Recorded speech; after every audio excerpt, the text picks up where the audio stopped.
He enjoyed life. He enjoyed everything he did. Great singer, great performer. He was truly, an icon. He was, an inspiration to many young aspiring singers. He was somebody that kind of set the bar for others to follow. Emilio was always ready to try something new, to do something different. Emilio was known for the creativity that he shared with his brother, with the producers, with the band. Emilio was always ready for a challenge. That was one of the great things about working with him and working with the family. And what Emilio stood for, to me as a young girl, was something, an entertainer, a performer, something to aspire to be. And I think that's really what makes Emilio legendary, is that he was able to inspire not only the youth and other Tejano artists and even country music. I would tell Emilio that he was very blessed, to sing and to make so many people happy. Like I said, we went through a lot, 5-6 years that he was with us. But the impact that he left in Tejano music, is just so overwhelming with the fans. He was one of a kind. I met Emilio back in late 1983, early 84, and he wanted to audition for David Garza Musicales. And that was when he'd heard that Ram had left the band. So I told him, well, when we have auditions, I'll call you. And I had some other guys lined up. And we tried these other guys, and none of them seemed to click with the band. And I hear a knock on the door. And all of a sudden, open the door, and there's this little guy there, small stature.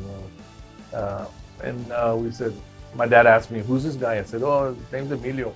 He said he used to sing with Ram in the choir. So we said, okay, well, come on in, And he said, I want to try out. And he said, he wants to try out, Dad. And Dad said, okay, well, we're here, What song do you want to sing? He said, anyone, I know all of them. So we just threw one song at him, and he sounded so much like Ram Herrera, we looked at each other and I think these are our next vocals right here, Emilio Navaira. What I remember most about Emilio from the very beginning was when I started recording him back in the, mid-'80s. He used to play with David Garza. He'd come to the studio on his bike. He worked at a pharmacy, something like that, I don't know. But he had that white outfit on. He'd drive to the studio on his bike. That's how the passion he had to record, He wanted to do this. And I don't know if he didn't have a car or what, but the guy would ride up on his bike, come to the studio, do his thing and go home. The barriers that he was able to break down when he went into the country genre obviously opened doors for others, and even more in the future, not only for Latinos, Mexicanos, but for other, minorities. And it wasn't an easy road. A lot of people don't know the things that Emilio had to go through when he was out on the road doing promotion for that country album.